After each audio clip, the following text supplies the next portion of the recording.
All right, so calculus 30, and this is in section 11.3 in the Red Stewart text. We're talking about U-substitution.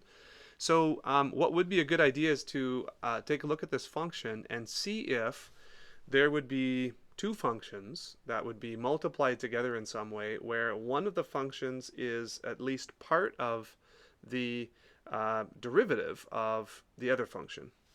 So I think if we take a look at this x squared, right, and this root x cubed plus 2, it appears that this one would be at least part of the derivative of what's inside here. So we're looking at the inner function here, right?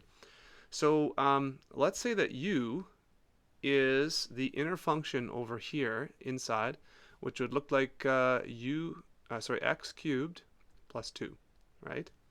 Now du would be 3x squared dx, correct? So do we have a 3x squared dx? No, we have a 1x squared dx. Let's make well, there's two ways you could look at this, right? You could put a 3 in there with a 1/3 on the outside, okay? And that's the way I normally teach you to do that, so that you have a 3x squared dx in there. So now what we can do is we can rewrite everything in terms of u. So this 3x squared dx is now just du. 3x squared dx equals du. And this part right here would be the square root of u, right?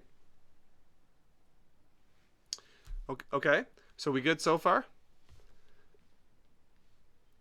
All right, so this is actually u to the 1/2 du.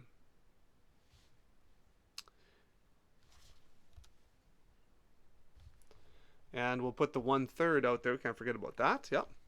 And so then what we'll do is we'll take the integral now of a simpler integral, which is just u to the 1/2. And so we have 1/3. And if we integrate this, then we add 1 to this, which makes it 3/2, right? That's going to be 3/2. And then the 3/2, we would basically divide by 3/2, which is multiplying by 2/3. Okay, and then we'd have plus c, I guess, right? So now what we can do is simplify this and replace u with our this u up here, right? And so the answer would be 2/9, and it would be x cubed plus 2 to the power of 3/2 plus c.